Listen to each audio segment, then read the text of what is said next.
You're listening to the Hunt Suburbia podcast. I'm your host, Pat Guyette.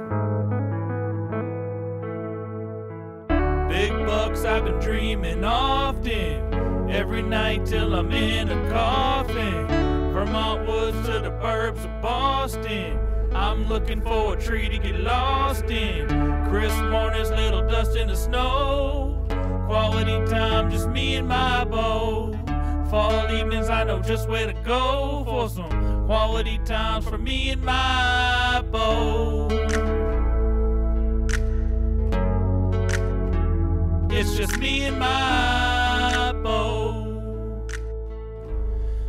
All right, folks, we're back after, I think, 3-week hiatus here. I apologize for that. Just had some family stuff going on. But I was back home this week. My dad and my best friend Scotland came down to do some hunting. Scotland's first year bow hunting. Last year, if you recall, it was his first year hunting, and we got him a 6-pointer with a rifle. So they were excited to come down to Mass and hunt with me, and this is after 2 long full days and a full day sit. So we're pretty tired late in the night, but hope you enjoy it. Just recapping the bow hunting Suburban bow camp and a lot of rut action that happened, so enjoy. All right, another episode of the Hunt Suburbia podcast, sitting here with my best friend Scotland after a little 2-day suburban deer camp. Wow, what'd you learn, Scotland? Learned a bunch of different things, man. Learned that there's a lot of deer around these parts. What parts? Zone 23? Yeah, I mean, I think I saw more bucks today than I've seen in my entire life combined. Like, well, yeah, you only started hunting last year, too. Well, I just mean in general, like, okay, sure, I wasn't spending a bunch of, but I mean, I'd been out doing various activities and seen deer and stuff, like, even just driving around. But yeah, it's crazy. There's so many deer. Yeah, so Evan came down with my dad again. Last year, my dad came down, and we got him a doe, his first doe with a crossbow. Never shot a deer with a bow before, and he's 75 years old. Got his doe last year. Plan to do the same thing this year, so he got his tags. Came down 1 day short. We did 2 days this year instead of 3. And my dad actually didn't end up seeing anything.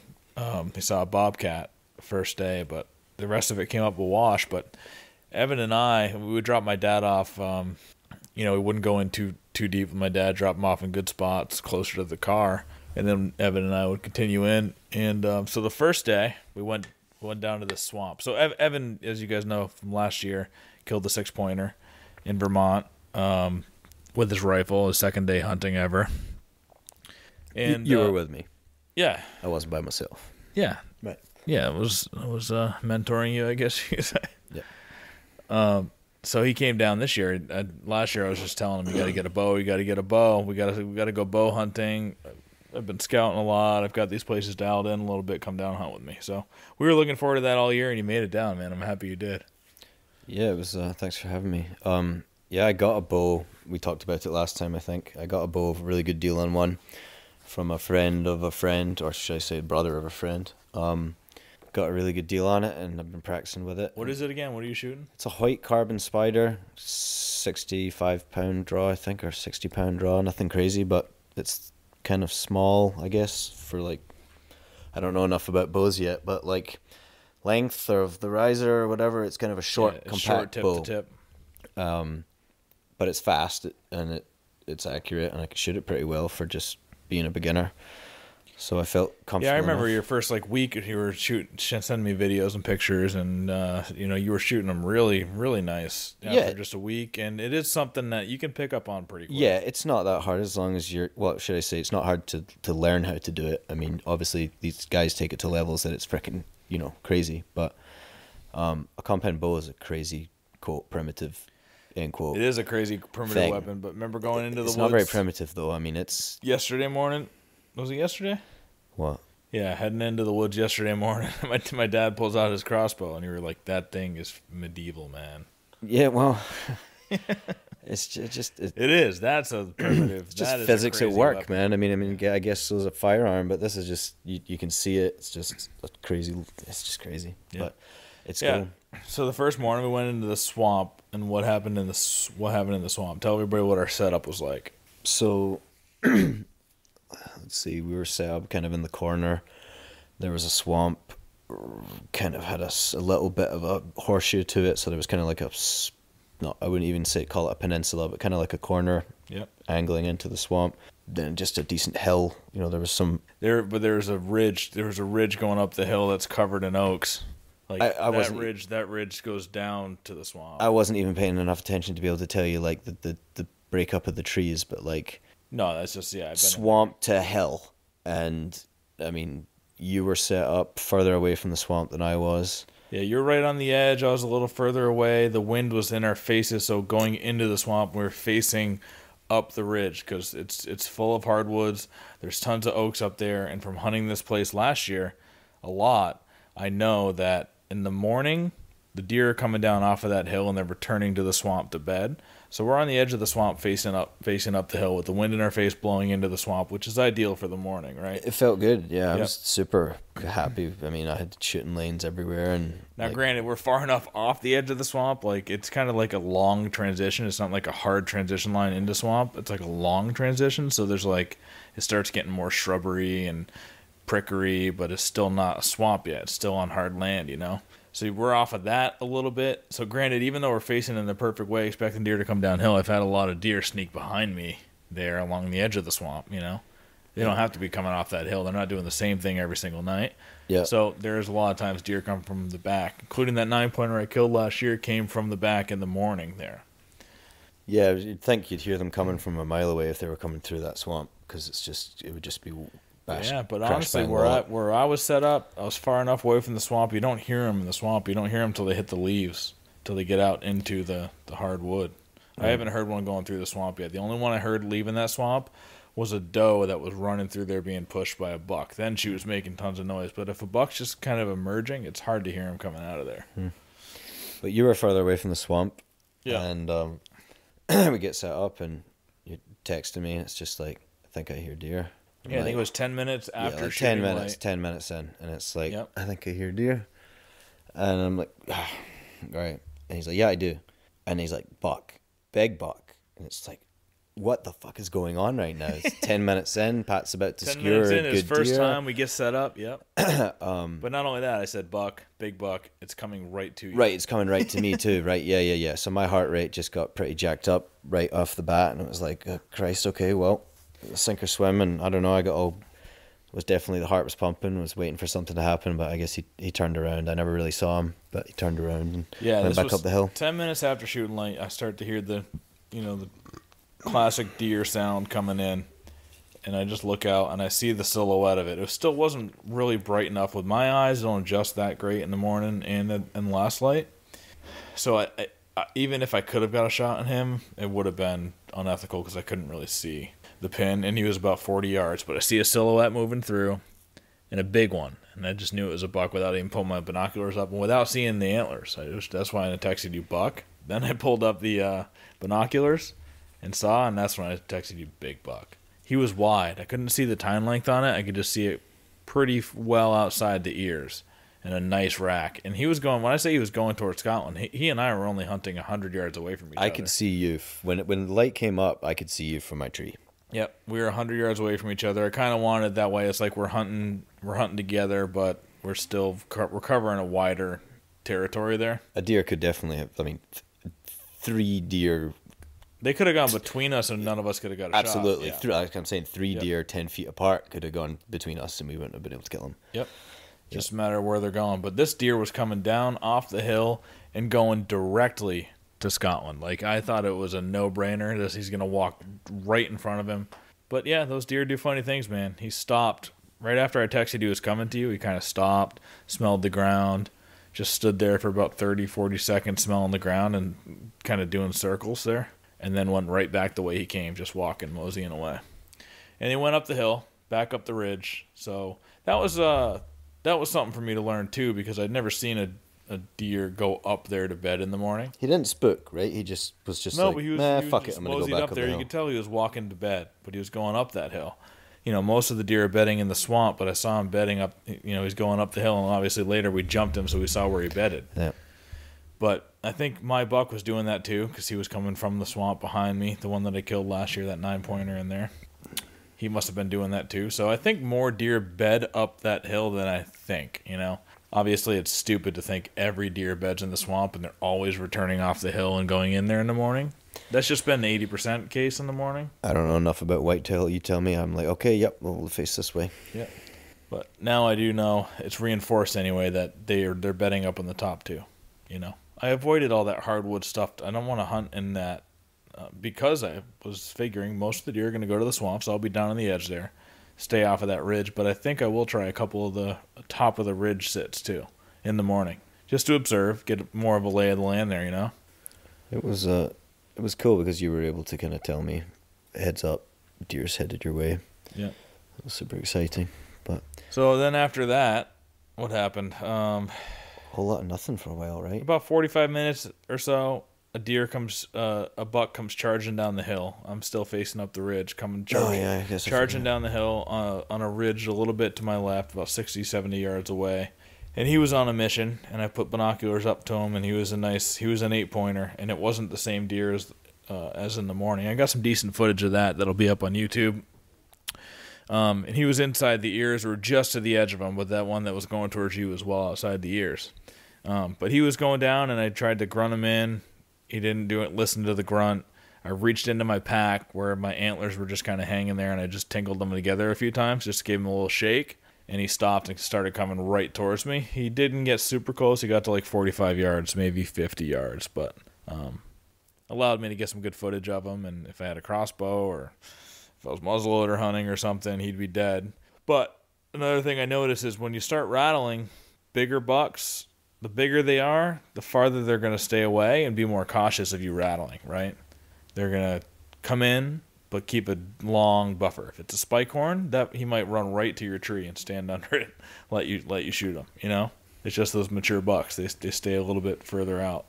So that was one thing I learned today too. And he returned, then he wasn't interested, went down the hill into the swamp. So then I don't think we had anything going on for a while. So we left. I forgot about that. We left and we decided to go up the hill. What was it, like 11 o'clock?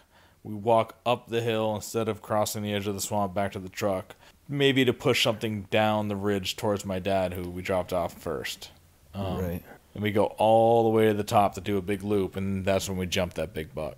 Yeah. And you saw him. Oh, yeah. Yeah, for sure. I didn't get like a tine count or anything, but like he was massive body and super wide antlers. It was a crazy nice buck. It was just nuts to be like, wait, that was the deer from this morning. And also just like, man, like I've never seen a deer like that in Vermont. I mean, I know they're around. I see them get shot every year, but it's just like my first deer in the first 10 minutes of being here. Like, what type of expectations does that set? Like, What is this? Yeah. I didn't deserve it.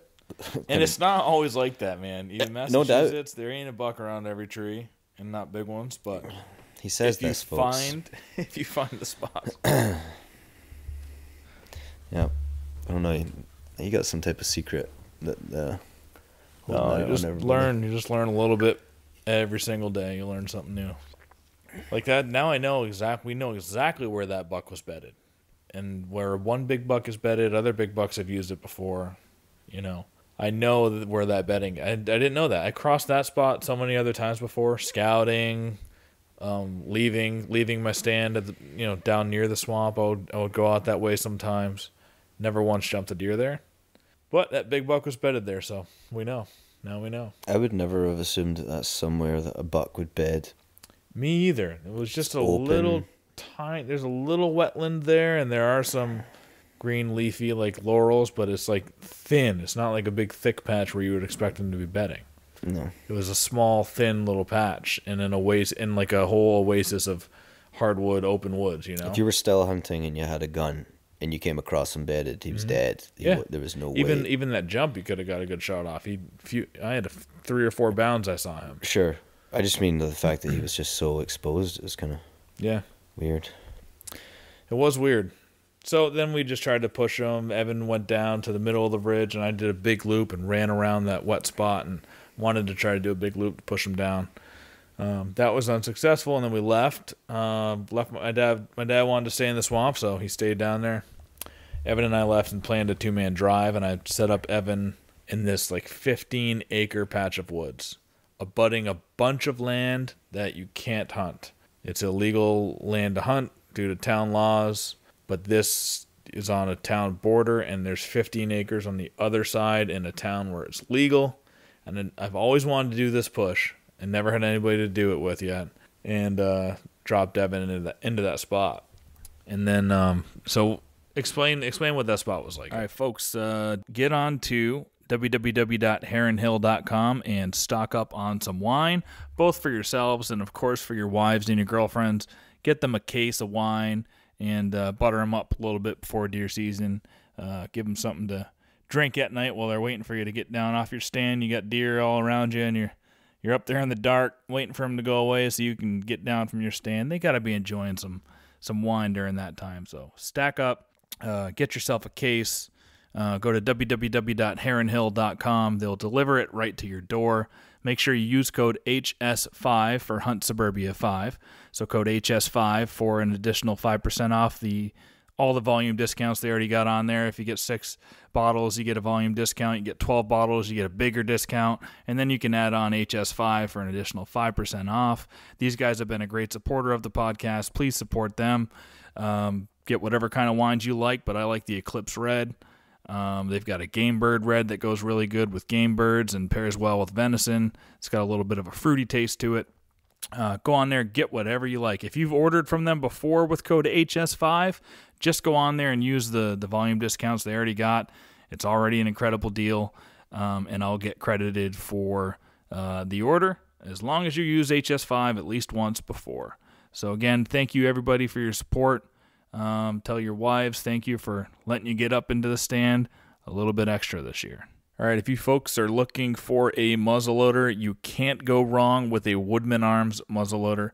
They're made locally right up here in New Hampshire. They are accurate, dependable, the most accurate and dependable muzzleloader on the market. People from all over the world are buying this gun. It's extremely light. It carries great. You don't have to clean it if you use Blackhorn 209 powder. And it just keeps shooting and cutting holes in the paper like you wouldn't believe. I've went around and shot a couple friends' muzzleloaders. They're Woodmans, and they are plunking them right in there, as Lanny Benoit says. And I haven't received mine yet, but I can't wait to. I'm sure they all shoot exactly the same because the owner there, Mark Woodman, is a machinist and an inventor. And, I mean, he has crafted this thing to shoot with precision. Get on to www.woodmanarms.com, check them out, or give Timmy Bolduck a call, 603-608-7218. He knows everything there is to know about those guns and will be happy to take your call and answer it. I walked in there. You had your plan to you dropped me off. You drove to your place where you were gonna start your push from, and I'm walking. I gave you a pin. You sent me a pin. You were like, okay, this is like the only spot. The one legal pin. There's like a 10 square yard footprint in the middle of that thing that's legal. So like I could pick 5 trees. And it's because of the distance from dwellings. There's one tiny spot there that in the middle of it. It's a 15-acre patch, but imagine in the suburbs, some of those 15-acre patches, there's houses all the way around it, so that you just have that one tiny spot in the middle. So I get there, I get to this a nice deer trail. There's sign, so I'm like, all right, this tree. I was happy, confident that if a deer came through this area, I would be able to stop it and shoot at it. Yep. And you saw a climber on the way in there. True. Yeah. You saw a climber that was not an illegal spot. Right. That's why I told you to send me the pin, because I wanted to see how close it was to that one I dropped you. Yep. But no, that was just a climber that was on the bottom of a tree that someone else just walks in and shimmies up. And back down by again. The way, in the whole place that I pushed, there's stands in there too, and that is 100% illegal to hunt. Oh, there were stands in there. You didn't tell me that. I've seen stands in there last year when I thought that place was legal to hunt. I would go in there and scout. I had cameras around. I was like, man, there's stands all along this, And then I found out, nope, that's an absolutely not legal place to hunt. Yeah.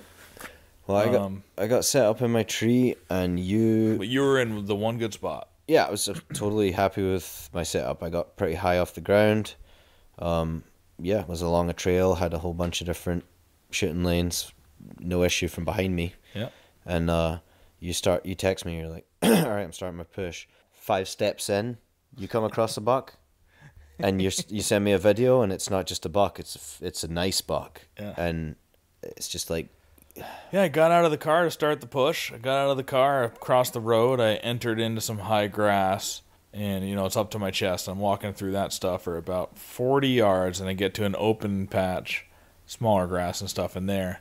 And I just, out ahead of me, about 20 yards, I see tines moving in the high grass again. It was just a little small patch of short stuff I was standing in, and a nice big sea of high grass in front of me with some bushes and stuff. And I see tines, and they're shaking, and like the bush is shaking. I think he was making a rub in there. And I was like, holy crap, there's a deer right there, a buck. And then out from the grass emerges, before that buck did, a little spike horn. I thought it was a doe at first. I got a quick glimpse, but out of my peripheral, I just let it do its thing while I kept eyes on that, the tines in the grass. I knew there's a deer there, right, Evan? So in this scenario, you look at that deer, he's going to see you right away, and he's going to blow. And that you're never even going to get a glimpse of that buck.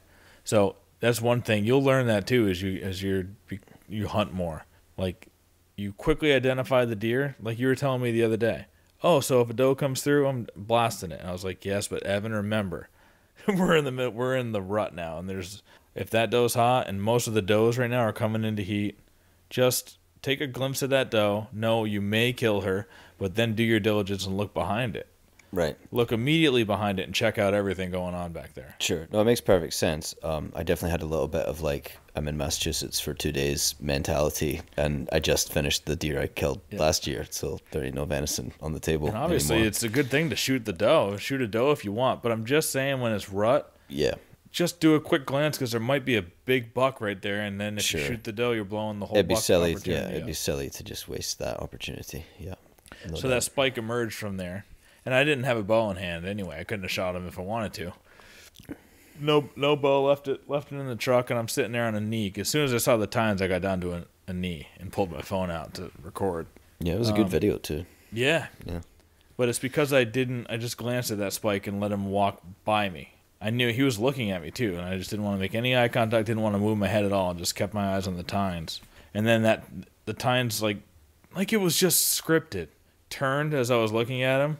As that spike passed, he turned from shaking that bush and just started walking towards me, and just bobbing left and right the head, He had that mean walk, coming out like, of the grass. like catwalk model, Yep. big buck walk, like Yep. I fuck bitches walk. Hey, this is a family podcast, dude. Oh, you're right. Sorry, I think I said 300 f-bombs on the first one. I apologize for I that. know. I don't want to put another explicit tag on this thing. All you 13-year-old girls that are listening to this, like, plug your ears when Evan talks like that. Man. So you keep pushing them after that, hilarity. Well, so I got like a 4-minute video of that big buck coming out. He was like a 2.5-year-old 8-pointer. Wasn't super mature, but he was a nice buck, and he's going to be a really nice buck next year. And honestly, I mean, if I didn't have a tag, if I didn't have already used the tag, and I had a bow with me, and it was in a legal spot, I would have obviously taken him as my first deer. But I already got one, and I've got another deer I got my eye on. So even if that was in a legal spot, I would not have shot him. But you kept pushing them, and you kept sending me so pens. So that whole footage, he walks away from me, then he walks back, and then he goes into the high grass again. And then I was like, all right, I got to start this push. And now he's going back into the high grass. I might be able to corral him towards you. The way he was going before, he was going to, if they passed me, they passed me, and I wasn't going to be able to push him to you anymore. But he turned and went back into that high grass. So did the spike horn. And I was like, all right, I think I texted you. I'm like, I still think I got to try to corral him now. It was like 3 or so different shuffle movements where you were like, okay, they're here now. So then basically I just emerged into that grass at a steady pace. I wanted to move him. And when I got in there, the spike horn blew at me, and he took off, and then the mature buck followed the spike horn. And they cross a little wet spot, and they get up into this like nice sanctuary hill. It's going up. I got good clear view of them, looking at them through the binoculars, but they're going to the south. I need them to go north. They're on the south end of the property. So I cross that little place too, and I swing out to the right, swing out to the south, and start moving my way northeast. So pushing them. I know there's a line of houses to the northeast and a ridge that goes up to them, and they cannot escape that way. So as long as I can push them to the northeast, they're going to skirt along that whole row of houses that's on a steep ridge and there's fences at the top. I know it's a perfect funnel. That's why I've always wanted to do this push. It worked just like you thought it would. Yep. So they went up that thing, but I was slowly making my way in. I wasn't 100% sure they were in there. I'd zigzag in a little bit, then go back towards the row of houses, and finally I'd hear them up there. But I didn't know if they were skirting back south behind me or if they were actually going north. So I kept doing zigzags and telling Evan, they're moving. I hear them here, but they could have gone south. I don't know. But then I would make the next move, and they'd be 300 yards more to the north, and I'd send Evan a new pin on X. I just heard them here. I dropped the waypoint to Evan, and he can see the progression. Oh, these deer are making their way towards me, and it could be the perfect funnel here because there's a swamp on the other side. So there's the houses and then a swamp, and a swamp isn't always a barrier. They're not gonna like just look at it like a wall. They will jump into that swamp for a sanctuary too, but it's somewhat of a funnel, just not as good of a barrier as those houses on the ridge were. You know what I mean? Yeah, that's where like pressure. So I eventually pushed them up and around the corner so that they had to go through this thin sliver. There's swamp. There's about a 15-yard wide patch of land that goes along some other houses there that escape into the 15-acre patch of hardwoods where you were. So I knew if I got them into that corner, they would either have to run into the swamp or they would skirt up that thing into where you're at. So I got there, I seen them jump in, I pulled up binoculars. There were 3 deer in there. One to the right, one split off to the right, and that was a doe. And then I looked off to the left, and there's an 8-pointer looking back at me, and it wasn't the same 8-pointer. I don't know where that 8-pointer was. It might have been with him because there were 2. He was with another one, that guy that I glassed. But he was the different 8-pointer. So that's 32 points of deer in a 15-acre spot of woods, just in that little spot. No, I saw 16 in that little spot, but then the other spike place we too. were at. Oh yeah, and the spike, so 18 points. Yeah. Is that what you said? Yeah. Okay, I thought you said 32. If I did, then I'm an idiot, and I saw I may 2 have said 8-pointers that. in the other spot in the morning. Did I say 32? Yeah, I think so. Wow, what's wrong with me? No, I thought you were gonna say you saw 32 points in the morning, and that's true. Oh, I wasn't. No, I haven't done that tally, but yeah. But it ultimately got to the point where you were like, okay, I've pushed what I can. I've done. That's it. Good luck. Yeah, I had to go back to the car. I wasn't gonna go along that little thin strip, and then I'd be in your woods, and we'd both have to walk back to the car. I had to go get the car and then come retrieve you. But I'm waiting, and I'm totally pumped, waiting for like just deer to come rifling through here, and I'm gonna just try some last ditch stop and shoot. But nothing, and then in like the corner of my eye, my peripherals, I just see like this thing moving, and I'm talking like 150 yards out, barely through the V of 2 different trees, making a V. The sunlight's shining through the woods really nicely, so these rays were coming through, and it's like someone had a fucking handkerchief on a stick, just going wink, wink, wink, wink, wink, wink, wink, wink, back and forth. But I know bucktail really well. I spend a lot of time handling bucktails. I tie my own flies for fishing. You mount deer from the back? Is that what you're saying? I mount some things from the back, not deer. But I tie a lot of flies with bucktail, so I'm used to handling like, and you could tell, there's that dark strip in the middle of a bucktail, but then there's like just all the guard hairs and everything coming out of the edges. Yep. And it was the sunlight shining through that bucktail, and the edge, it was just illuminated, perfect white. Back and forth like a metronome. Like, look at you getting all poetic about deer. That's a fucking whitetail right there. I thought you only did that about trout. Well, it's only because we got into fly tying materials. I got perked up there for a minute. Sorry. But no, you drew your inspiration to talk poetic about whitetails from just thinking about tying flies with them. Huh? The most experience I have with whitetail deer is absolutely handling bucktail for tying. My toes are cramping. Ow. But I saw a deer. And that was it. That was all I got from that push. I was hoping... saw a deer's tail, but it wasn't pushed towards you, so that wasn't the ones that I pushed. I'm sure those escaped into a swamp. Maybe it was one of the ones you pushed through. It could have been, I guess. Could have been. I thought the fact that the tail was up was it was on alert and being like, oh shit, someone's coming. What the hell is this? Yeah. But he didn't come any, or she, whatever, didn't come any closer to me. And then it disappeared. And that was it. And the plan worked. It worked as well as it could, except better than I thought deer, it would. I thought you weren't going to see a deer. I thought it would have been like, oh. So did I. I couldn't believe that right away out of the car there were 2 bucks and tines coming at me. Ridiculous. I mean, it was ridiculous. But yeah, and then everything worked all the way up until the final end, the last thing we needed for it to go right by you. But it worked every step of the way before that. And then the plan in the morning was good too. We had the wind the right way, and there were mature bucks in the area. There were 2 8-pointers within 150 yards of you. Yep. You know, so Yep. the plans worked. Then we went back to the swamp that night and saw nothing, right? Yeah. Millions of squirrels. Yeah, that's right. Yeah. It was insane. Oh, I saw a bobcat. Oh, yeah. I got up close and personal with a Yep. bobcat. It was pretty cool. I couldn't have shot it or anything. A, legal, but B, just distance. Like it was skirting the edge of the swamp at probably 60 yards, 50 yards from me. But super cool animal to see. First time I've ever seen one like that in the woods. Yeah. What did the squirrels do when it came through? Oh yeah, they all pissed off. They were. It was like some Yeah, all type, of a sudden, it's like squirrel nightclub. all It of a was sudden insane. you hear them all chattering like in their alert sounds. You know, You could hear a pin drop in the woods when that thing came through. It was crazy. Everything, birds, squirrels, chipmunks, nothing. just shut down.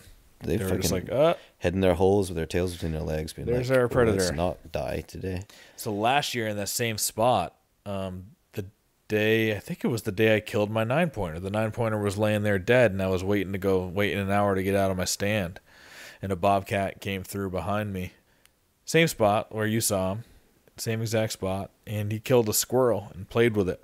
Played with it like a cat does, a house cat does with a mouse, you know, after when it's near death and it's just tossing it up in the air and batting it with his hands. I watched that bobcat do that with his paws for about 10 minutes. Do coyotes hunt bobcats? I would imagine they Is try. Is that their predator? I imagine they would try sometimes, but What I'm does- sure they never are successful. But I'm sure if they had an opportunistic time to do it, they would. What does a bobcat have to worry about in the woods other than humans? In these woods, nothing. What a life. Bear, maybe a bear, every once in a while. Yeah, what a life, man. Just running around, Yeah. endless whack a squirrel all day long. Man. Yep. Cool animals. Yeah, I was thinking today just how rough a deer's life is, and then you think about a bobcat, how easy theirs. I'd rather be reincarnated as a bobcat than a whitetail. That's I was just thinking that this morning when I saw, it was this afternoon when that buck came charging down below. He was just cruising through, went down around the swamp sniffing stuff. I think it was at 4:00 tonight, and I was just thinking, man. Actually, the first thought that went through my head was, I'll bet you he is trying to avoid, because I was like, you know, I hear stories all the time. This still hasn't really happened to me too much, but there will be like one buck doing that, and then 30 seconds behind, there's another one just kind of trotting behind him, and 30 seconds behind, there's another one trotting behind, like they come down in a line, right? I haven't seen that yet. 3 days ago, I did have 3 bucks together. 2 came charging down the hill when I rattled and then started fighting in front of me. And then my mature 9 came in after, but they weren't like in a line like you would think. So I'm sitting there, I see this one cruising, and I was like, oh, let me see. Maybe there's going to be one behind him and another one after that like you hear about. And it didn't. And then I thought to myself, that this buck is just cruising, looking for a hot doe, sniffing for a hot doe, and actually trying to avoid other bucks. He probably doesn't want to get into a fight. He's like, he knows that everybody is out there. You know, all the bucks are out there aggressive. He was kind of a smaller buck. I was like, he's kind of avoiding the other bucks while also trying to find a straggle doe that the bigger bucks haven't already got onto. sneak fuck. While he's also avoiding hunters and the coyotes in there, and he's just running through a swamp. And I was like, man, what a paranoid life it must be to be a deer.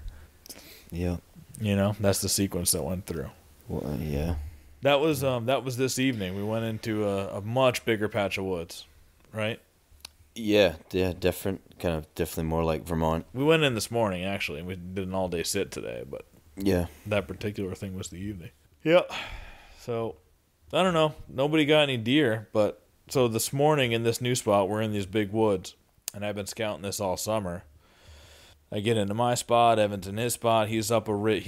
There's this ridge sloping down again into a swamp. I love that. That's such a great habitat. If you got a swamp at the bottom and you got a ridge going up and it's got oaks and stuff in it, that's the perfect. That's what I've been honing in on recently. So I'm in mine, you know, fixed stand there. It's a hang on. Evan's up on the top of the ridge, and it feels great. The morning was cold, wind in our face again, and right at 10 minutes after shooting light again. This spike horn, a deer's coming in. I later find it to be a spike horn, but you get that at shooting light. your heart starts going. You got something coming at you. But it was a spike, and he went right in front of my cell cam I got down there, which is 18 yards from my hang on. Could have shot him, obviously, but he was actually making his way up towards Evan, so I was excited. I was like, he's going right towards you, right where the pin was, but you never saw him, huh? Well, maybe if I hadn't have gone way too far and set up basically in someone's backyard, then I'd have seen that deer, but went a little bit too far and wasn't quite happy. Who knows where he went, but he was going up that way at some point. And yeah, I think I was just a little bit too further over, just wasn't where you thought I was and everything. And you can pick another game trail. You know, they go everywhere. As we saw tonight, they freaking go everywhere up there. All right, you guys have probably heard me talk about OnX in the past. I use OnX religiously, whether I'm hunting in the big woods or I'm hunting in the suburbs. It's great. I drop waypoints in there where all my cameras are. I can preset some stand locations and, you know, put in, oh, this is a good stand location for a southwest wind, or this is a good stand location for an east wind.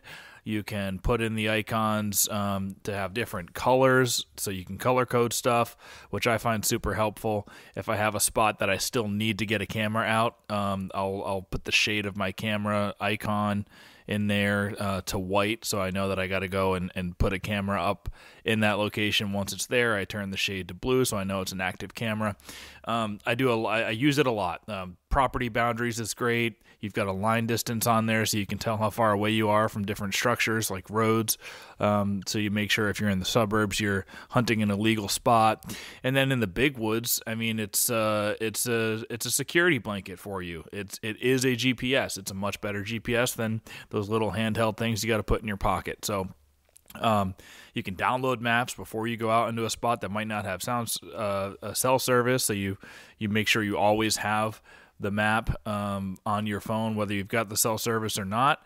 It really is just an invaluable tool. And if you guys want to sign up for the first time, we've got a special code. Use code HS20 for Hunt Suburbia 20, and you guys will get 20% off OnX Maps. So go to www.onxmaps.com and use code HS20, and you'll get 20% off your membership. You will not be disappointed. It has helped me kill deer over the last few years since I've been using it. I'm addicted, and it is just another tool in the toolbox, but a necessary one. So get on to onxmaps.com, use code HS20. I didn't see any deer that morning, but you had a good morning. Yeah, after that was at like 7 o'clock or something. I'm going to grab a beer while you're telling this. That was at like 7. Will you grab me one too? Yeah, what color? Budweiser color. That was at 7 in the morning. Spike was making his way up towards Evan. He didn't see it. I think it was about 9:50 when a doe come off the hill from where Evan was, up in that direction. She might have been bedded down in between Evan and I, but she comes down the hill, and she looks like she's hot. She looks like she's in heat, just the way she's moving. And she also looks like she's running away from a buck, or just trying to get away from one. It's the only one. But you can have that one. I can drink No. You drink the Budweiser. I'll take that. All right. Well, thank you.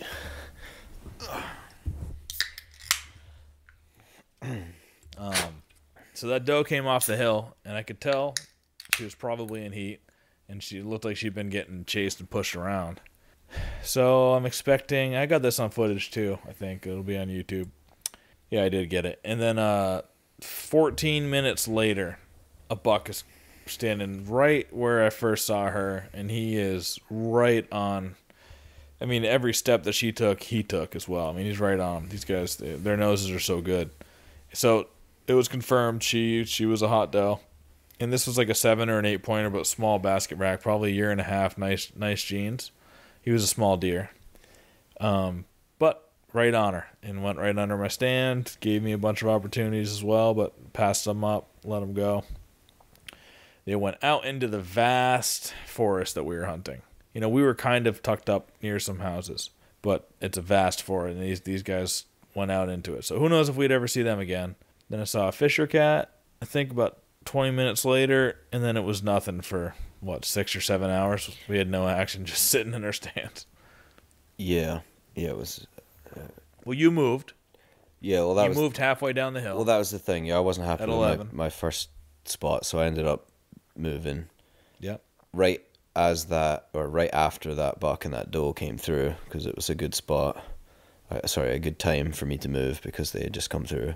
So, yeah, very happy with the next spot. Yeah, they had already pushed off the hill. I hadn't seen anything in like 2 or 3 hours since they did. No, or an hour and a half, 2 hours since they went through there. So Evan wanted to make a move, and I said that it's perfect time now. You're not going to risk bumping anything up. They just came down from that spot, so you just close the distance. You close the gap in half from where you were before to me. Yeah, and got around some landmarks that like kind of dictated deer movement. Yeah, and it was it's lighter out, so you can see the tree and see where you want it. You can pick your tree a lot better, right? Yeah, I just felt way better. I could. Yeah. And you're in your saddle. You haven't used this is your first year bow hunting, let alone using a saddle. You jumped right into it. Yeah. A one stick with the 3-step aider, right? Yep. Feel super confident with it though. No reservations. Evan with that. jumped right into one sticking a saddle his first year bow hunting. It's not that difficult. I mean, as long as you're not afraid of heights and you kind of know ropes and I don't know. I was a carpenter for years, so like walking a 2x4 top plate's nothing for me. So like heights and all that.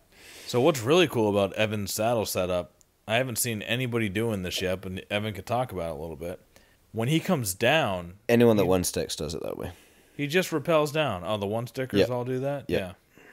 Yeah, I use 40 feet Sterling Oplux 8mm with a Mad Rock safeguard, just like all the YouTube videos and every other jabroni on the internet one-sticking. And yeah, it's sweet when you're done. Yeah, it's pretty cool. When I get up to the base of his tree, he's still up there, and I see him come down. Just... jumps down like freaking Spider-Man. It's like a SWAT team. It's 5 seconds. It's literally just like SEAL Team 6. Once you getting rappelling or abseiling as they call it in the UK, takes getting used to because you have to let your heels or your ankles get above your head or equal with your eyes. It's way harder to do it if you try and stay upright. You got to let your feet get high. Yeah. And then you just walk down the tree. It's super simple.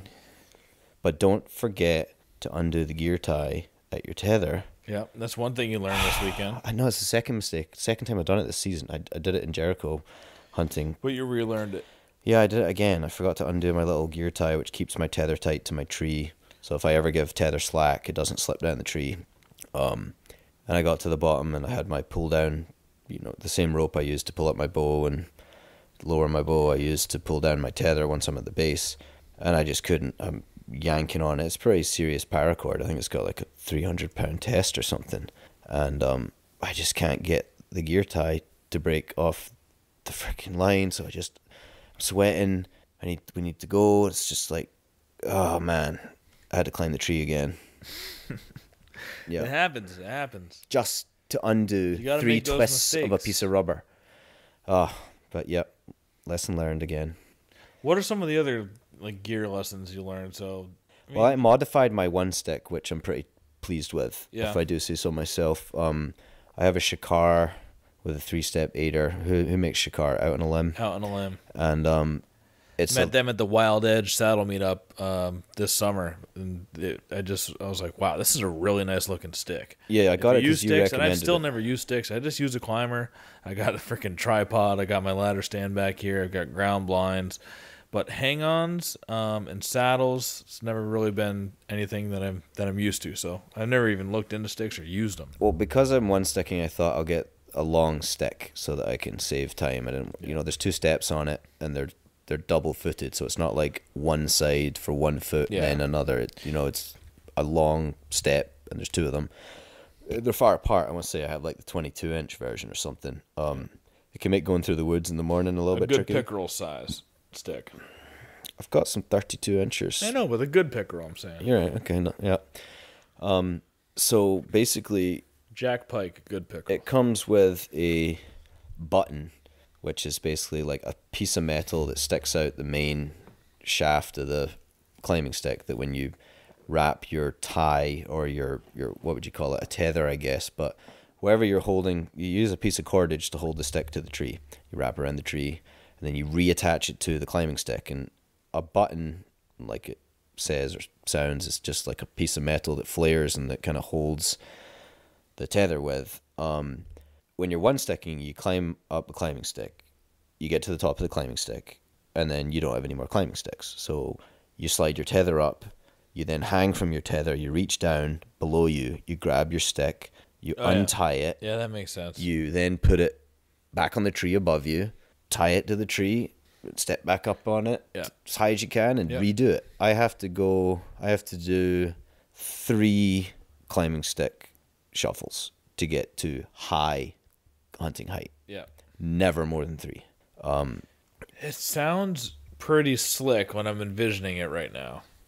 Like, that sounds way better than I wouldn't want to do it with multiple sticks now that I do it with carrying one. a ton of sticks. I would never want to do it with, honestly, no. I mean, the first couple times it's like, man, this fucking sucks. You're sweating, you're hanging.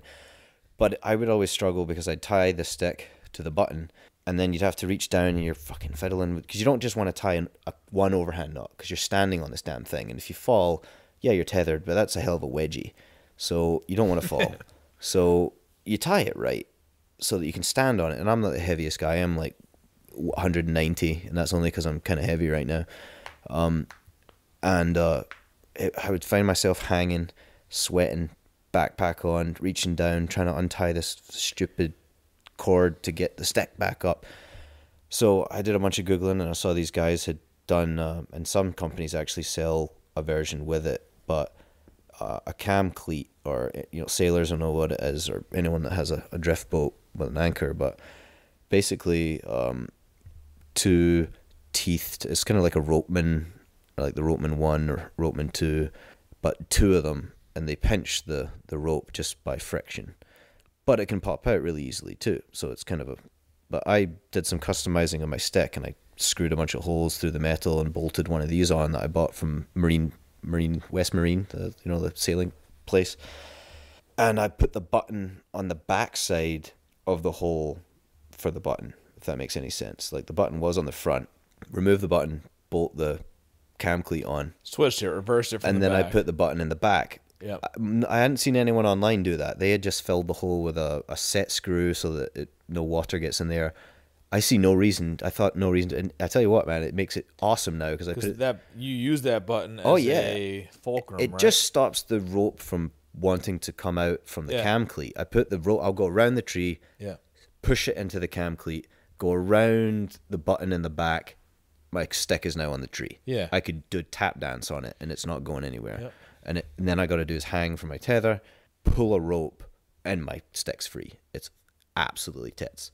All you stick makers out there, pay attention. Evan just gave you an idea for free. It was awesome. Seriously, I would fully recommend, even with like regular climbing sticks, there's no downside to this as long as you just make sure you're confident with the system. Just screw the bolt in on the other side. Put the button in on the other side. Button. Yeah. I also made so I needed a cord to go around. Once I did this, I realized, like, shit, I can't use the thin strap that I have. Yeah. So I just cut, I want to say like 6 feet of my tether that I paid a bunch of money for a 40-foot section. I'm not 40 feet up in the tree, so I had some margin to play with. So I just hacked a piece off, soldered the ends, and wrapped them up. And I used the 8mm Sterling Oplux as my stick rope. And would recommend. I think it cost me $50 all said and done extra, but just have a metal drill bit. But you're a saddle guy now, right? I don't know, man. Saddle guy for life. I really like the saddle, and I'll always have it as a weapon in the toolkit, but it is kind of rough to sit all day in the saddle. Yep. I have the Eberhardt from Tethered. It's a 2-panel saddle, and I have a recliner.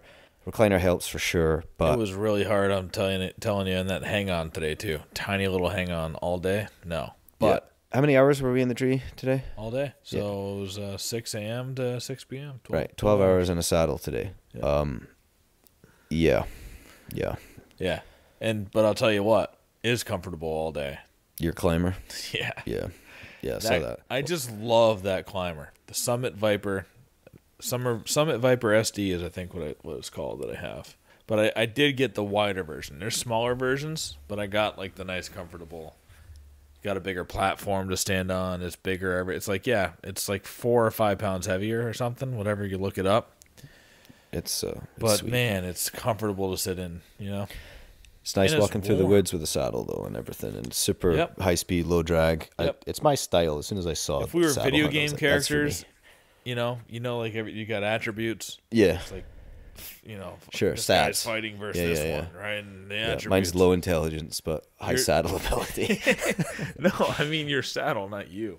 All right.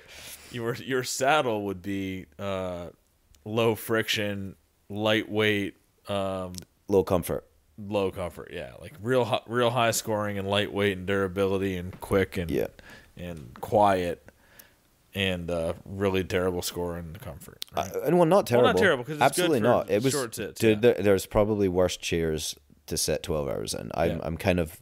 I also tore a muscle in my back 2 weeks ago, so like it wasn't the best.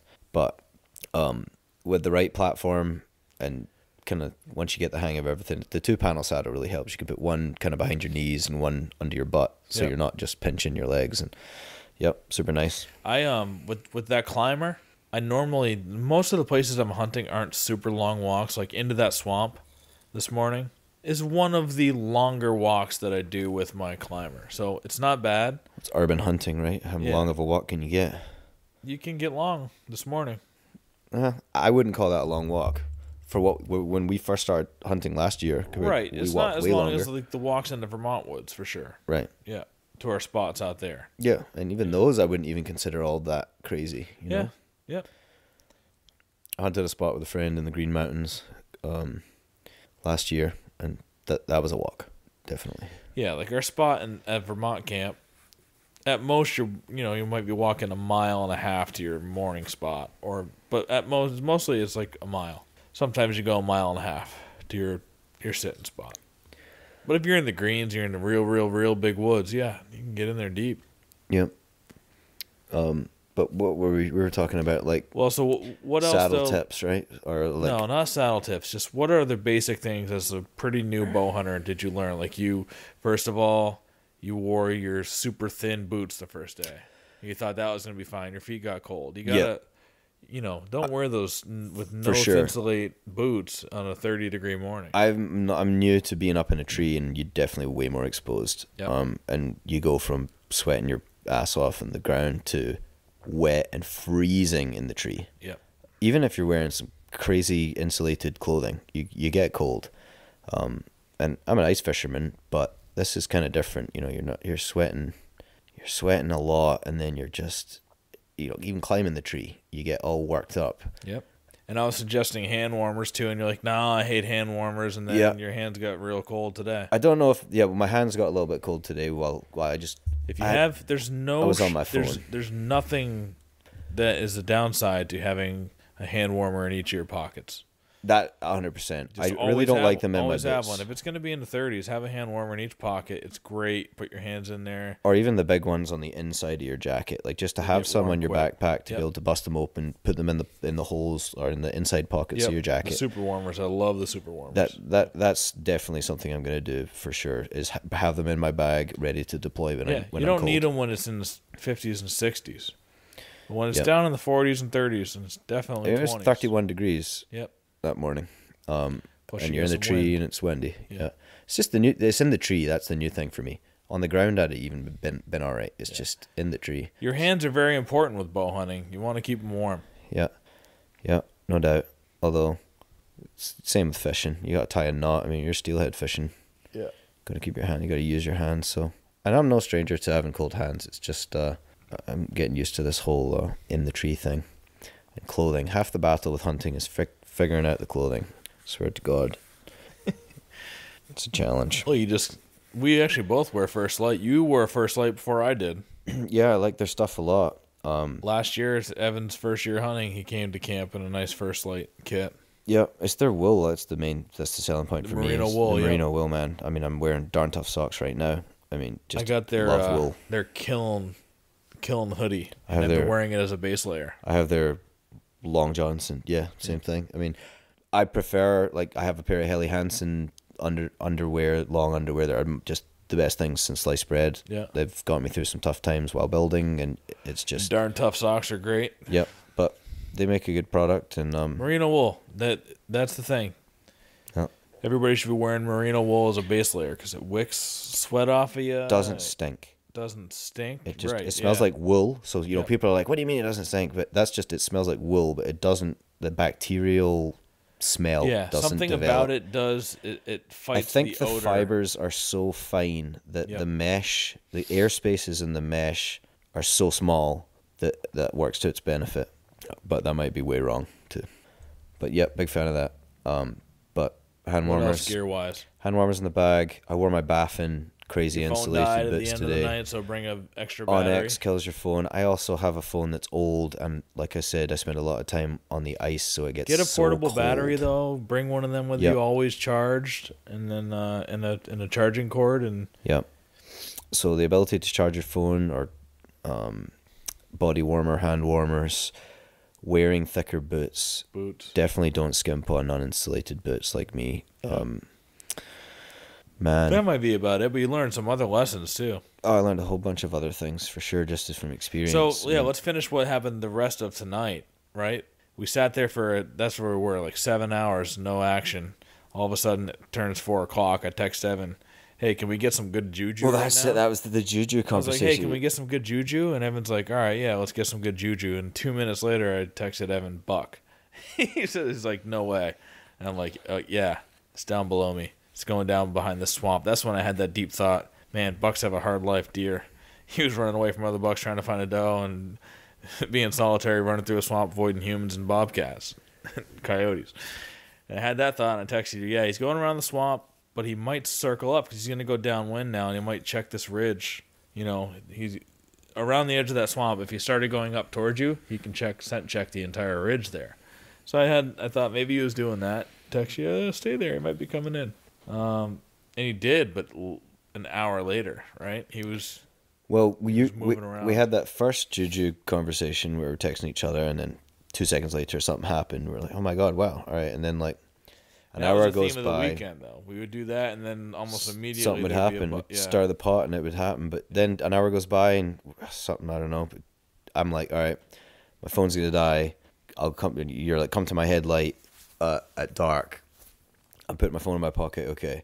And you're like, "How about some more juju?" And I was like, "All right, let's do the juju." And then like 5 seconds later, a doe comes bouncing through in front of me. I thought I heard something up there. Evan and I, again, were only 75 yards to 100 yards away this time. And I texted you, I'm like, "Doe."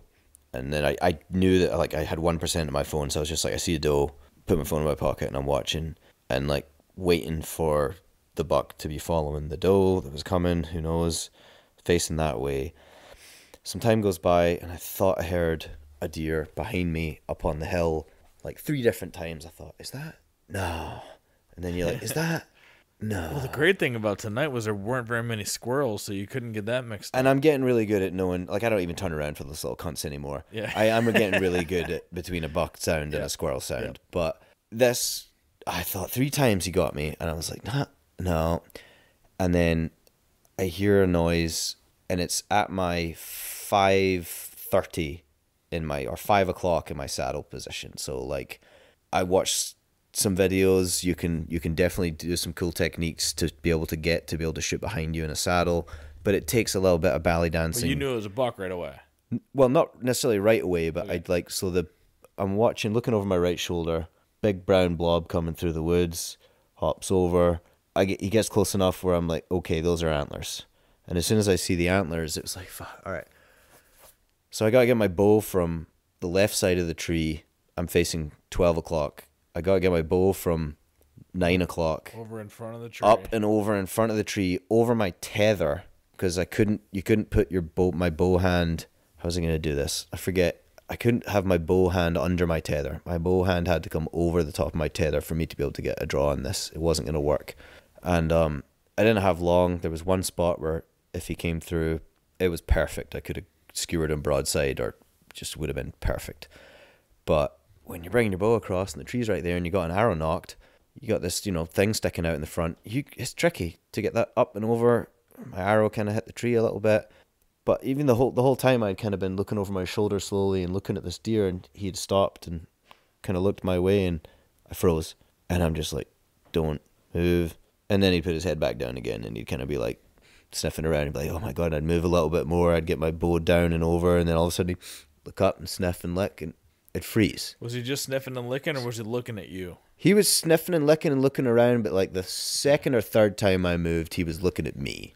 And the wind was going right back that way. He was looking at me, but He was behind you. He was south of you. The wind was coming out of the north. So like he had knew something. It was tight. The wind was tight Plus, where he you walked was. down that way, didn't you? Or you didn't? He wasn't at your path. I'm sure I probably put feet where he. No, Yeah. well, he came through some blowdowns too. But yeah, I'm sure I probably had feet where he had came through. But Yeah. I mean, sure, he probably thought something was there, but I don't think he quite. I wasn't busted yet, and he started going up the hill slightly, and that was when I gave a grunt, thinking that he might. And then as soon as I grunted, I froze, because I knew as soon as I grunted, he'd hear the sound and look and be examining. So I was like, meh, and then didn't move. Well, he was only 30 yards away, right, or 40? 40 yards, but like through a bunch of stuff. There's no way I could have shot yet. I know, but grunting there, then you're right. He's gonna immediately go, oh, that's right on me. Right. Why is there a deer floating in the air? Oh wait, there isn't. Right. I mean, he was gonna walk away, and I was just gonna watch him walk away. So I thought, fuck it. One trick that I think I texted you late, but Mark Noble told me to do this, and it makes total sense. If it's a deer close to you, but you still want to grunt, turn away and grunt backwards, because it sounds way further away to the deer. That makes Don't sense. aim it towards them. Right. If they're close and you want to try to bring them in, just turn away. Some people do it in their jacket too. Sure. Yeah, that makes sense. But turn away, because then it's going to go that direction, Right. and it's going to sound far. I had my hand over the tube end. I wasn't trumpeting, but yeah, no, that makes perfect sense. But I got to full draw when he walked behind 3 small ones, and hoping that he was going to come through, and he just didn't. He went up and away. You drew on a buck, man. Yeah, no, it was crazy. I drew back. I was totally I couldn't pumped. believe it, because I heard a grunt, and I texted Evan, like, is that you grunting up there? And all I got back was, dude, exclamation point, exclamation point. And then I just drew on an 8-point, but couldn't get a shot. Yeah, it was wicked. I just couldn't believe it. I was like, man, you drew on an 8-point, and you said 8-point. I know there's some big 8-pointers in there, and I was like, just envisioning you drew on one of those massive Right? 8s. No. Wasn't a crazy. I mean, I would have happily shot this thing. No doubt, it would have been insane. For me, but no, it would have been. You'd have passed it up. Slash, you probably already passed it up that morning. Maybe. But I was so off balance with it, or not off balance, but off kilter in the saddle. It was really difficult to even get the draw on the bow because of how twerked I was. But now that's your first time you drew from a saddle, and you learned a ton from that. Yeah, no doubt. I learned a lot. I mean, it's nice that he happened to come in the absolute most difficult spot I could have had to try and shoot from. It's like Hal Blood says, the only way you learn is by making those mistakes. Yeah, I mean, and repetition. True for anything, if it's the violin or if it's deer hunting, it's the same freaking thing. But yeah, I even did a snort wheeze at him when he got way too far away, because I was like, all right, fuck this, let's try it. But let's hear like you did it with your mouth, right? I do it with mine. That's pretty good. Something like that. That's pretty good. And what did he do when he did that? Immediately froze, like, because I was grunting. He was walking away, right? He was walking away. Yeah, up the ridge, but not flinching when I would grunt. Yeah. Like, not, he was just like, they okay, do that sometimes. Whatever you say, buddy. No, whatever you weird are, accent you have, me. not interested. Yeah. And then I did the snort wheeze, and he stopped. Yep. It's like, wait, maybe that was a fucking bot. Yeah, that is such a good. The snort wheeze sound is so good. So useful. I thought, no fucking way is this about to... And then he was like, yeah, no, and he fucked off. Yeah. I did that a few times last year, and both times had the deer stop, and they were both bucks, and had them come in closer to me, another 20 or 30 yards from where they were. It was cool. They never made it all the way, but they would get back about half the distance they were away from me, and that's all you really are asking for. I mean, if I had a gun, yeah, that stopping of him up on that top, he was dead, no doubt. But I wonder if the snort wheeze, I bet you it is better on the ground than from a stand. Just because they know that's weird. It's weirder if it's coming from high. Because both times I did it last year, I was on the ground and got them to close half the distance. But maybe the fact that it was a snort wheeze from 30 feet up in a tree, that buck was like, okay. Well, it's the longest noise that you'll make to a deer usually, right? A grunt is kind of, it's not long, but and the longer a tone, the more you can kind of echolocate. So I think it's probably just you're making the most noise for them. They can find. Also, you there's not a grunt tube in the world that sounds like the deer's. Every buck's grunt that I've heard, no grunt tubes sound like it at all. Yeah, it's a barely eking out a tiny burp in the back of your throat is how I can explain how you hear the normal bucks. They're cruising around. They're walking in. They all have that. I was practicing in the stand trying to do it, and actually, if you're a type of person that knows how to like call up a burp and you can do that, practice it, because I was getting pretty decent with it in the woods, kind of like that. It's kind of like that, dude. Can you do that again? That was pretty good. As soon as I did that, I was like, wow, that was just a burp. That sounded. I don't know. Sounded pretty good, but it's not like an actual burp. It's like if you failed on a burp. If you could flatten the burp. You failed on it. Every once in a while, that thing comes out of the back of your throat. The George Coquinus. When you're not even trying to burp, something comes up. It's that sound. That's what they're making. Yeah. Well, enough of the burp talk. But I heard it a bunch today and yesterday, and I've got a lot of great footage that'll be on YouTube of those bucks, and you can hear all the grunting and some good chasing stuff. But then what happened is didn't get that buck, but that was super cool, and that was. We walked up the hill. We still had 10 or 15 minutes of light left, so you could have turned back around and come down. Yeah, or I thought maybe I was like, wow, I just saw a bunch getting closer to sunset, so this is like the golden hour. Kept waiting, and then I heard another deer up on the ridge, whether it was him or what, but there was a deer there. So I was like, all right, well, I'm gonna wait. I was already starting to get out of my stand at that point. It was 10 minutes before the end of legal light, but I 6:05 was. I can't shoot one in that light, so I started getting down. I just thought, fuck it, all right, I'm gonna milk it till the end, and you have to, especially if you hear stuff. Right, and I'm only here for 2 days, so I thought, all right, let's do it. And I bought the Massachusetts hunting license, $100 and something. Thanks, Mass. It's gonna be double next year. Well, as long as it's going to the right places, I'm totally fine. But as long as it's going to the right places, but I get down from the tree, you come over, and nothing ends up coming in for me when I'm in the stand still. So I come down, we get down, I'm packing my shit up, and Pat's like, psst. So I stop, and that buck is like 50, 60 yards from us. Heard some coming down the hill. Definitely a deer. 100%. At this point, it's 5 minutes after the end of legal shooting, but it's in the dark, and you don't want them to blow at you and run away there, because they're a little educated. They're gonna smell us when we leave anyway. They're gonna go smell it, but they're gonna be more educated and spooked. And so I was just trying to tell Evan, let's stay quiet. We don't want to spook them. And this thing was coming right at us, and it probably got to 15 yards. While he's coming, there's another one. Probably below, I can hear. Yeah, at least one behind us, and possibly even another one in the little pine stand. There were definitely 3 deer around. 3 deer around us coming in closer, and then I can see. And they were all bucks. They were acting like bucks. Like you can, know how you said like you could tell with the squirrels now. Well, those always seem to be going somewhere. Yeah, after a while, you can tell with the bucks too. They're kind of just dragging their feet in slowly. Yeah, the does are kind of moving at a steadier pace. That's what I seem to have found. So what my observations are, the does seem to be going somewhere, or they're running the fuck away. Imagine if you were on the verge of getting raped constantly. Right. That's all I think about. It's like they're escaping they're in a shitty nightclub and the dudes are assholes. But yeah, and I could see them. I couldn't, when it's really dark, if you look directly at something, you can't quite see it. But if you use your peripherals, you can do way better. Yep. So I'm just kind of like ringing this thing with my eyes, and I'm totally watching this silhouette move in the nighttime and getting closer. Standing there in the dark, and Evan's like, he's making a scrape. Oh, he's making a scrape right there. Yeah. He's making a scrape 15 yards from us. We don't know which buck. One of them might have been that big giant 9, which is what I was most worried about. I don't want to booger him out of there. I forgot about him. That's why you were so concerned too. That makes more sense. We were in his core area. You didn't want to fuck him up.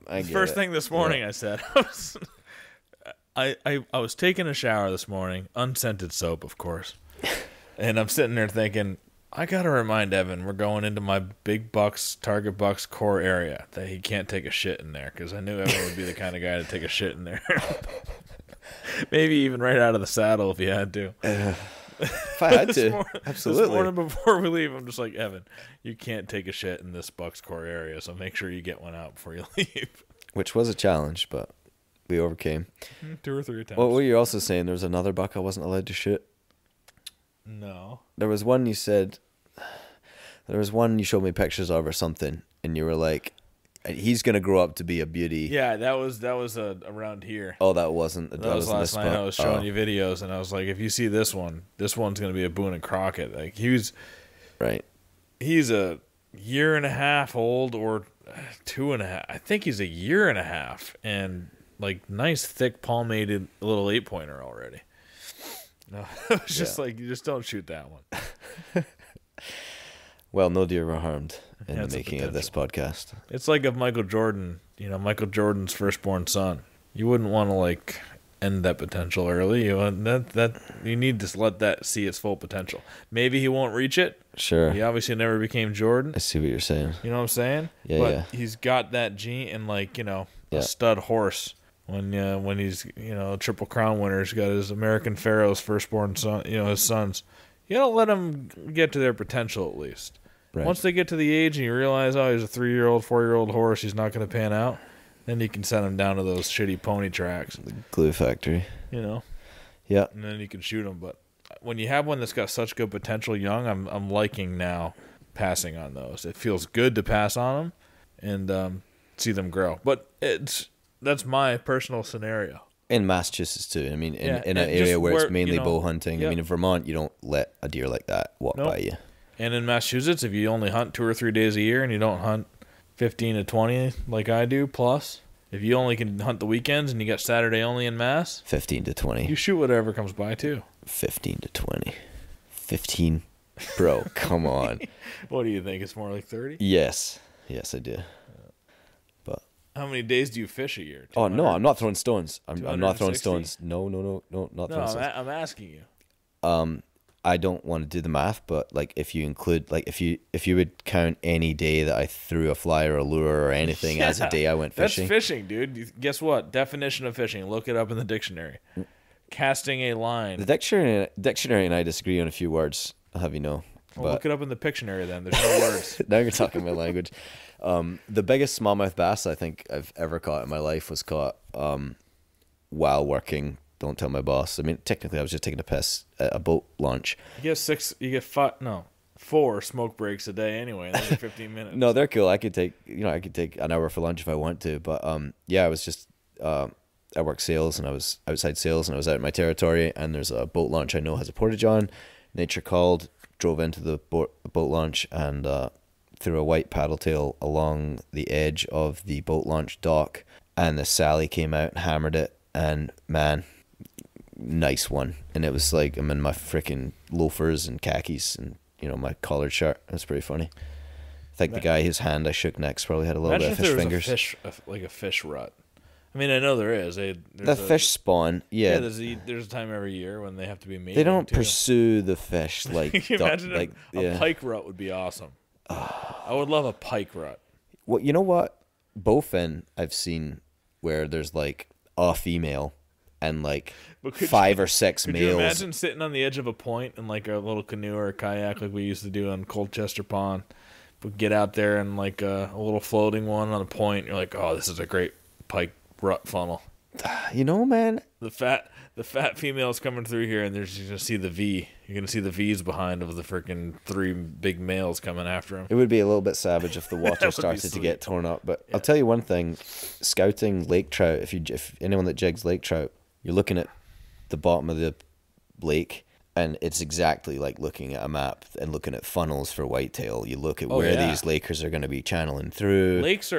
Lakes are inverted mountains. Right. It's cool. Sure. Yeah, it's the same terrain going down. And fish are literally dictated by the walls, right? They can't swim through the rocks, so it's nuts. If you look at the world from water level, you just think about it that way. It's just crazy thinking about water down there, inverted mountains up here, all the game that's on those, and then you got all the fish under, and you got the predators and the prey, and the same shit happening down there. Yeah, I mean, think about what Hawaii would look like if you drained the oceans. Yep. What the fuck? Yeah. Those mountains would be twice as tall. It would just be this giant desert. There would just be all of a sudden these crazy huge pilings of mountains. Mm-hmm. Nuts. But good day in the woods. A lot learned. Are you hooked on bow hunting now? It's difficult. Yeah. I will totally give props to people that get it done on the reg. I mean, I would, any idiot can find a nut, but the guys that are consistent, that is super impressive. And one thing that's common too is, and I was guilty of this years ago when I just hunted out of the Vermont camp, right? And Matt and Nobles were going out to the wine country in New York and hunting, and they'd kill some nice deer. Now, it is a little bit different. They're hunting out there with guns. And so it is like, imagine where we were hunting today and all the action we saw, and if we had rifles, how many of those, all those deer could be dead. All of them would be dead. The big 9-pointer I had a few days ago, that my population target, would be there too. Dead. So I do see if you're hunting in an area like where there are so many deer and good buck to doe ratios, like wine country, New York, and central and eastern Massachusetts. Western New York too, yeah. Yeah. Western New York and like wine country, all that, and like central and eastern Mass, where there's lots of deer, there's good buck to doe ratios. Yeah. I could see that being easy, but it is not easy to kill deer with a bow here. Just because there's a lot more deer, oh yeah, and there's some good ratios, it isn't easy. I only had 2 opportunities the last 2 days, and it was on the spike horn that was 12 yards away. There's so much that can go wrong, man. That's what makes it difficult. Like there's just so many different steps to the process that can go wrong. Even getting to draw can be tricky. I mean, not all hunts are created equal, right? And a lot of people don't even bother trying to get in tight woods and do it that way. And also, I scouted probably 500 hours this year. So all of that goes into it too. Like, that's not easy. No, that's time spent and it's tons of premeditated. Yep. Everything. I mean, I think I wake up to a camera picture of a buck from you every single morning, which is quite nice. Yeah, when you have a ton of cameras in the woods, you get them. You get a picture every night of bucks. Yeah, I put my first ever camera up this year, and 4 days later, I got a picture of a deer, and like 5 days later, I got a picture of a buck. 8-pointer, wide. In Vermont, public land, 4 minutes from my door. You were really excited about that. Dude, I couldn't believe this thing, and I've since had him on camera making a scrape. Checking cameras. It's just another part of it that... A cell camera too, man, is so cool because your phone buzzes and you look and it's the cam.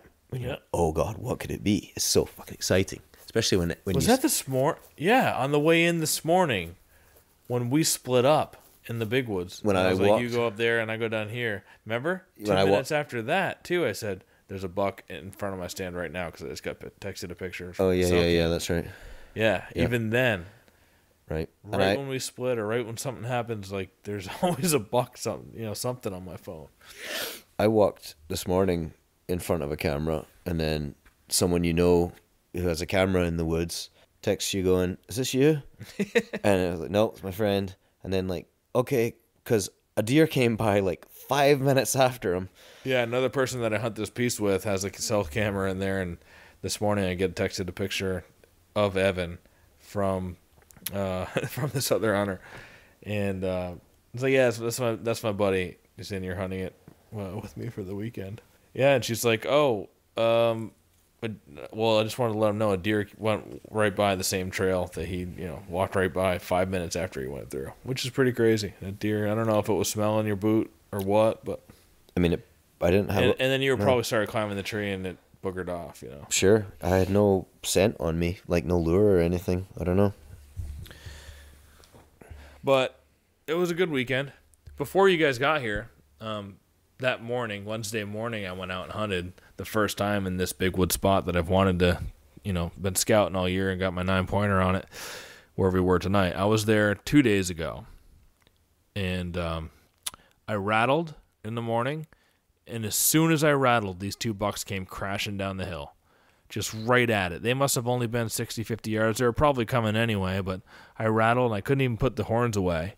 And these 2 bucks came crashing down, and they started fighting right in front of me. They were 45, 50 yards battling each other. But these were 2 bucks I didn't want to shoot. There's a big 9-pointer in there that I want. So I look behind because I hear some movement behind them.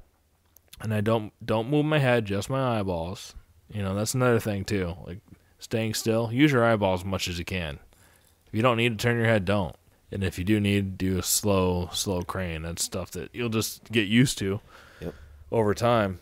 But I just move my eyeballs to the right, and I see my big old target 9 coming in after those 2. Those 2 are fighting. He doesn't give a crap, and he's coming in along the ridge.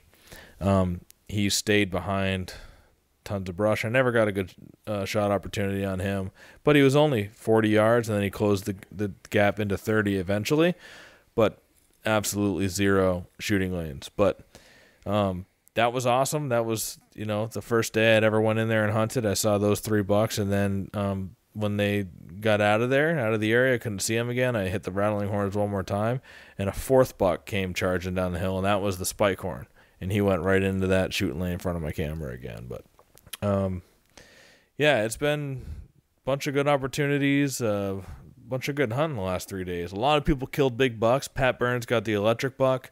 Jim Lavasser got a gigantic 245-pound, 250-pound buck. And then Archibald Jr. got a 245-pound 10-pointer. I mean, there were some monsters killed over the last 3 days. But Pat Burns' electric buck is something to freaking behold, dude. Yeah, I want to see that thing. We got to see that thing. I might go check it out tomorrow. It's hanging until Sunday. Yeah, but potential state record, who knows? Some people think it's not going to get close. Others think it's a 200-inch scoring deer. So we'll have to wait and see. But it's massive, and I'm super happy for Pat. 5 years. 5 years on that thing. He finally completed it. He can probably sleep well tonight. With that, we'll end Suburban Deer Camp. You'll be back down, Evan. Maybe the muzzleloader. Might hunt tomorrow morning. Yeah. Would love to come back for muzzleloader for sure. I'd love to fling some lead at these things instead of being up there with trying to skewer them. But yeah, thanks for having me. Super fun, super cool situation. It totally reminds me of fishing. Just Stick the way with that it, dude. everything is. It's like small pond fishing, man. You're just hopping in these little patches of woods, but there's big fish in those ponds. It's crazy. Yep. It's crazy. Yep. Thanks for coming down. Don't forget to subscribe to us on YouTube, youtube.com/Hunt Suburbia, as we'll be releasing a lot more video content this year. Big bucks I've been dreaming often, every night till I'm in a coffin. Vermont woods to the burbs of Boston, I'm looking for a tree to get lost in. Crisp mornings, little dust in the snow, quality time, just me and my bow. Fall evenings, I know just where to go for some quality times for me and my bow.